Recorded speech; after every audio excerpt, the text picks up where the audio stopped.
The more you try to be kind, the more you become someone people learn they can control. You think your kindness is your strength. You think it makes you different, valuable, respected. But actually, it makes you predictable. And once you are predictable, you are manageable. And once you are manageable, you are replaceable in the eyes of people who operate on advantage, not emotion. And most people never realize this, because the world rewards the image of kindness, not the consequences of it. So you keep doing it, over and over, wondering why something feels off, wondering why you give so much, yet feel so empty, wondering why the more patient you are, the less you are valued. You already know this feeling, even if you've never said it out loud. You reply faster than they reply to you. You care more than they care about you. You forgive before they even acknowledge what they did. And every time you do that, a small part of you tightens, but you ignore it, because you've been taught that being kind means enduring, being understanding, being better. But here's the part nobody tells you. Every time you override that inner tension, you are training people how far they can go with you. You are not just being kind, you are setting a pattern, and patterns become expectations, and expectations become your role, and your role slowly shifts from being respected to being convenient. You become the one they go to when they need something, not the one they value when they have options. You become the emotional safety net, not the priority. And the worst part is, it doesn't happen suddenly. It happens quietly, almost invisibly, like a slow erosion of your position in their mind. At first, they appreciate you, they thank you, they acknowledge your effort. But over time, something changes, and that change doesn't come from them. It comes from the consistency of your behavior. Because when you never say no, your yes loses meaning. When you are always available, your presence loses weight. When you tolerate everything, your boundaries disappear, and without boundaries, there is nothing to respect. You think you are maintaining peace, but what you are actually doing is removing friction, and friction is what creates value. Without friction, people don't invest. They consume, and you become something to be consumed. You start noticing the imbalance, but instead of correcting it, you double down on kindness, thinking maybe you just need to give a little more, understand a little deeper, be a little more patient, and this is where the trap closes. Because the more you give without resistance, the more the other person adapts to receiving without effort. It's not that they wake up one day and decide to disrespect you, it's that they slowly stop seeing the need to earn your respect. You removed the requirement. You removed the cost. And human nature does not value what comes without cost. This is not about blaming others. This is about seeing the mechanism clearly, without emotion. People move toward ease, toward efficiency, toward paths that require the least resistance. If you are the easiest option, you will be treated like one. Not because you are weak, but because you positioned yourself that way through repeated behavior. And the painful part is, deep down, you know it. You feel it in the moments when you hesitate before replying but still reply anyway. When you want to say no, but say yes with a forced calm tone. When you accept something that crosses your line just to avoid conflict. That hesitation is your awareness trying to break the pattern, but you silence it because you are afraid of losing people, afraid of being seen differently, afraid that if you stop being kind, you will stop being liked. But what you don't see is that you are already losing something far more important. You are losing your position. You are losing your self-respect in small, almost unnoticeable fragments. And people feel that, even if they can't explain it. They feel how you treat yourself, and they mirror it. If you treat your time as expendable, they will too. If you treat your boundaries as flexible, they will test them. If you treat your needs as secondary, they will never prioritize them. This is not cruelty. This is alignment. People align with the version of you that you consistently present. And right now, whether you admit it or not, you are presenting a version of yourself that says, I will adjust, I will tolerate, I will stay. And that message is powerful, not because of what you say, but because of what you allow. You think kindness should protect you, but kindness without structure exposes you. It signals that there is no consequence, no resistance, no limit. And without limits, there is no respect. You don't need to become cold. You don't need to become distant. But you need to understand that kindness is not about giving more. It's about giving with control. Because uncontrolled kindness is not generosity. It's self-neglect. And self-neglect is visible. It leaks through your tone, your timing, your reactions. People read it, they adjust to it, and they act accordingly. So when you feel like you are being taken for granted, it didn't start with them. It started with the moment you decided your discomfort was less important than keeping the peace. It started when you chose approval over alignment. It started when you ignored the first small violation, then the second, then the third, until it became normal. And now you're stuck in a pattern that feels unfair, but is actually consistent with what you've allowed. That's the uncomfortable truth. And if you don't see it now, you will repeat it again, with different people, in different situations, thinking the problem is out there, when it has always been in the pattern you carry. But here's where it shifts, and this is the part most people never reach, because it requires you to do something that feels unnatural at first. You have to interrupt the pattern. Not dramatically, not emotionally, but precisely. You have to start noticing the exact moments where you abandon your own standard, the exact seconds where you feel that internal resistance, and instead of overriding it, you follow it.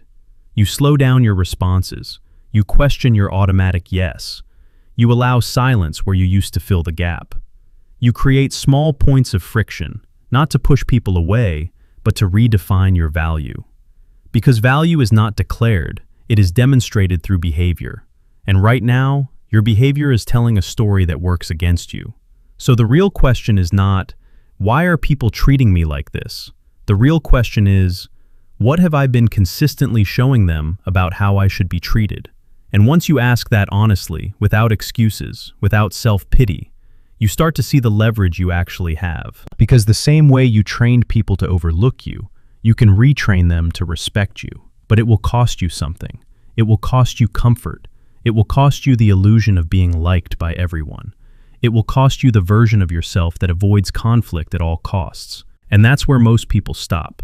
They understand the problem, but they refuse to pay the price of change. So they stay in the same loop, giving more, hoping for a different outcome.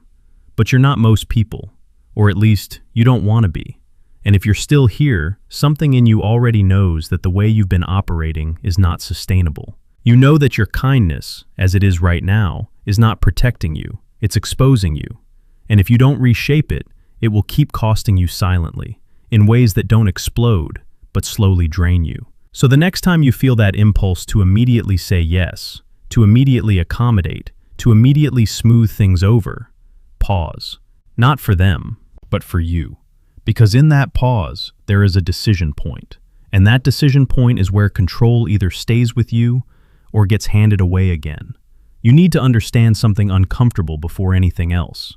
The version of kindness you've been practicing is not neutral. It actively shapes how people position you in their mental hierarchy. And once that position is set, everything else follows from it. You thought being kind would place you higher, but in reality, when it lacks structure, it quietly lowers your perceived value because it removes the need for others to invest in you. And investment is the only thing that creates attachment and respect. This is where most people get it wrong. They believe effort creates value, but it's actually selective effort, controlled effort, effort with boundaries that creates value. And without that control, your effort becomes noise, something expected rather than appreciated, something consumed rather than reciprocated. So here's the first hit of reality you need to face. People don't respect you based on how good you are. They respect you based on how you enforce your limits. And if you have none, then there is nothing to respect, only something to use. And that sounds harsh, but it's accurate. And accuracy is what changes your position, not comfort. Now go deeper into the psychology of this, because this is not about morality, it's about patterns and perception. The human brain is wired to conserve energy and maximize gain. It constantly scans for the easiest path to get what it wants. And when it identifies you as someone who gives easily, forgives quickly, and asks for little, it categorizes you as low resistance. And once that label is formed, every future interaction is filtered through it. They don't consciously think, I will use this person. Instead, they unconsciously lean into the path that requires the least effort. And that path is you, because you made it that way through repetition. The more consistent you are in overgiving, the stronger that pattern becomes. And eventually it turns into expectation, not gratitude. And when expectation replaces gratitude, respect disappears quietly, not dramatically, not with conflict, but with indifference. And indifference is far more dangerous than open disrespect because it's harder to detect and easier to tolerate. Now picture a simple scenario, not dramatic, not extreme, just real. You are always the one initiating conversations, always the one checking in, always the one adjusting your schedule to fit theirs. At first, they respond warmly. They match your energy occasionally. But over time, something shifts. Your messages become something they reply to when convenient. Your presence becomes something they assume will always be there. They cancel last minute and you say, "No problem." They delay responses and you justify it for them. They forget commitments and you remind them gently. And every one of those moments seems small, insignificant on its own. But together they build a pattern where you are stable and they are optional. You are consistent and they are flexible. You are invested and they are free. And that imbalance becomes your dynamic, not because they declared it, but because you allowed it to form without interruption. Now here is where you break the illusion. You think your patience is a virtue, but in this context, it is reinforcing the imbalance, because patience without correction becomes tolerance, and tolerance without boundaries becomes permission. And permission teaches people exactly how little they need to do to keep you. And once they learn that, they will not do more, because there is no incentive. And this is the part most people resist. They want others to act better without changing their own behavior. They want respect without requiring it. They want balance without enforcing it. But that's not how human interaction works. People respond to signals, not intentions. And your signal right now is clear. I will stay, no matter what. And that signal removes urgency, removes effort, removes the need for them to show up fully. So the first rule you need to internalize is simple but brutal. Stop rewarding behavior that does not meet your standard. Because every time you do, you lower the standard itself. And once the standard drops, it is very hard to raise it again without resistance. And you will face resistance, because when you change your behavior, you disrupt the pattern others have adapted to. And people don't resist you, they resist the loss of convenience you provided. So expect it, don't be surprised by it. Understand it as a natural reaction to a shift in dynamic. Now the second layer of this is your time and attention. You treat them as if they are unlimited, as if giving them freely makes you generous. But in reality, it makes them invisible. Because anything that is always available is rarely valued. Scarcity is not manipulation. It is a reflection of reality. You only have limited energy, limited focus, limited presence. And when you distribute it without filtering, you dilute its impact. You become accessible but not important, present but not prioritized. And the correction here is not to withdraw completely, but to become selective, to introduce friction where there was none, to delay where you used to rush, to evaluate where you used to react. And this is uncomfortable at first, because it breaks your identity as the kind one. But that identity is exactly what has been keeping you in a position of low leverage. The third layer is the most difficult to accept, because it forces you to confront your own motives. A lot of your kindness is not pure. It is strategic in a way you don't admit to yourself. You give because you want to be liked. You accommodate because you want to avoid rejection. You tolerate because you fear losing connection. And that fear drives your behavior more than your values. So what you call kindness is often a form of self-protection, a way to secure your place in someone's life without risking conflict. But the cost of that strategy is your self-respect. And self-respect is the foundation of how others treat you. If you compromise it consistently, others will mirror that compromise, not consciously, but inevitably. So here is rule 2, and it requires precision. Your availability must be earned, not assumed. You don't give immediate access to your time, your energy, your attention. You observe, you measure, you respond accordingly, not emotionally, but structurally. If someone shows inconsistency, you reduce access. If someone shows disregard, you introduce distance. If someone crosses a line, you address it directly, without softening it to protect their comfort. Because protecting their comfort at the cost of your boundary is exactly what created the imbalance in the first place. Now, rule 3, and this is where most people fail because it feels unnatural.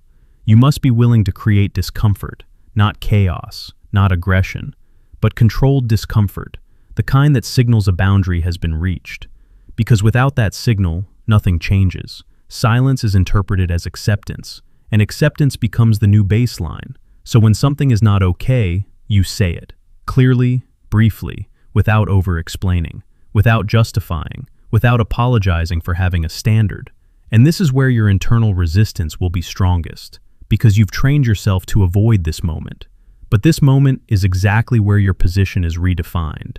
Now reinforce the core concept again, from a different angle so it sinks deeper. You are not being undervalued because you lack worth. You are being undervalued because your behavior hides your worth behind accessibility, behind compliance, behind predictability. And when something is always accessible, it loses its edge, it loses its weight, it loses its perceived importance. So the shift is not about becoming less kind. It is about becoming less easy, less predictable, less available without reason, and more aligned with your own standards. Because alignment creates tension, and tension creates attention, and attention creates value. Understand this clearly. The world does not respond to who you are internally. It responds to what you consistently demonstrate externally. And if your external behavior communicates that you will accept anything to maintain connection, then connection is all you will get. Not respect, not priority, not depth. Just connection on terms that favor the other person. And if you keep repeating that pattern, it will follow you into every new interaction, every new relationship, every new environment. Because the common factor is not them, it is you. And once you see that without defensiveness, without blame, you gain control. Because patterns can be changed, but only if you stop protecting them with excuses. So the next time you feel the urge to overgive, to over-explain, to over-accommodate, pause and ask yourself one question. Does this action reinforce my value or reduce it? And then act based on that answer, not based on habit, not based on fear, but based on structure. Because structure is what transforms kindness from a weakness into a force, and without it, you will keep repeating the same cycle, wondering why the outcome never changes while the behavior stays the same. Everything comes down to this. You are not struggling because you are too kind. You are struggling because your kindness has no structure, no edge, no consequence. And without consequence, nothing you give has weight. You've been operating under the illusion that more kindness will eventually fix the imbalance. That if you just give a little more, understand a little deeper, tolerate a little longer, people will finally see your value. But the reality is colder than that. People don't wake up and suddenly appreciate what has always been available. They adjust to it, they normalize it. And once it becomes normal, it loses significance. So the more you try to prove your worth through constant giving, the more invisible that worth becomes. And this is where you have to make a decision that most people avoid their entire lives. You have to choose between being liked in the moment or being respected over time, because you rarely get both when your boundaries are weak. If you want respect, you must be willing to create friction. You must be willing to let people feel the absence of your compliance. You must be willing to let them question you, misunderstand you, even temporarily dislike you, because respect is built on clarity, not comfort. And clarity requires you to show, through your actions, that access to you is not automatic, that your time is not something to be assumed, that your presence is not something to be taken lightly. And this is not about becoming cold or distant. It's about becoming deliberate, precise, and grounded in your own standard. You have to understand that every interaction is either reinforcing your position or weakening it. There is no neutral ground. Every time you say yes when you mean no, you are lowering the bar. Every time you ignore a line being crossed, you are redrawing that line further back.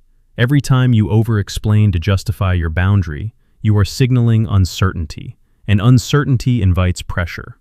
So if you want to shift your reality, you have to start acting in a way that feels unfamiliar at first. You have to shorten your responses, slow down your reactions, remove the need to immediately please, and allow space where you used to rush to fill it. Because in that space, your value starts to reappear. Not because you are playing games, but because you are no longer removing all resistance. If you want control over your life, you must stop being easy to control. And that means you must break the pattern at the exact point where it usually takes over. That moment when you feel the impulse to agree, to accommodate, to smooth things over, that is the moment where your old identity tries to maintain itself. And if you follow it, nothing changes. But if you interrupt it, even slightly, you begin to rewrite the pattern. And it doesn't require dramatic confrontation. It requires consistency, small, controlled shifts repeated over time, saying, "I'm not available," without explanation, letting a message sit instead of responding instantly, addressing something directly instead of softening it. These are small actions, but they carry a different signal, and that signal accumulates, slowly reshaping how people perceive you. Understand this clearly. When you change your behavior, some people will pull back, some will test you, some will try to push you back into your old role. And this is where most people collapse. They interpret that resistance as a sign that they are doing something wrong. So they revert. They go back to being easy, back to being agreeable, back to being controlled. But that resistance is not failure. It is proof that the dynamic is shifting. It is the friction that was missing before, and without it, nothing evolves. So instead of fearing it, you hold your position, calmly, without aggression, without overreaction, just steady. And over time, one of two things will happen. Either people adjust to your new standard and start meeting you at a higher level, or they fall away because they no longer benefit from your lack of boundaries. And both outcomes are necessary, because what you lose in convenience, you gain in clarity. And clarity is what protects your energy, your focus, your direction. Most people will never understand this because they are too attached to the immediate reward of being liked. They are too uncomfortable with the tension that comes from standing firm. So they stay in the cycle, over-giving, over-tolerating, quietly building resentment while maintaining a calm exterior. And that resentment leaks into everything: their tone, their energy, their presence, until they either burn out or break down, and then they blame others for a pattern they never interrupted. But you don't have to follow that path. You can choose differently. You can decide that your kindness will no longer come at the cost of your self-respect, that your presence will no longer be something people assume, that your boundaries will no longer be suggestions but standards. And once you make that decision, you don't announce it, you don't explain it, you demonstrate it, consistently, quietly, through your behavior, because behavior is the only language that truly shifts perception. So here is the final truth, and it is not comfortable, but it is necessary. You will lose people when you stop being easy. You will lose access to certain dynamics, certain interactions, certain versions of relationships. But what you are actually losing is the version of those people that was built on your compliance. And what remains, or what replaces it, will be built on mutual respect. And that is the only foundation that lasts. So stop asking yourself why people take advantage of you, and start asking yourself where you are still making it easy for them to do so. Stop trying to be endlessly kind, and start being precisely kind, controlled, intentional, aligned. Because kindness without control is weakness, but kindness with boundaries is power. And once you step into that, everything changes. Not instantly, not dramatically, but steadily. And this time, the change is real, because it is rooted in how you operate, not in how you hope others will behave. And if you need to anchor this, if you need to lock it in, then go back and read this again, slower, not to feel motivated, but to identify the exact moments in your life where you've been giving away control without realizing it. Because once you see those moments clearly, you can no longer pretend they don't exist, and that awareness is where your power actually begins.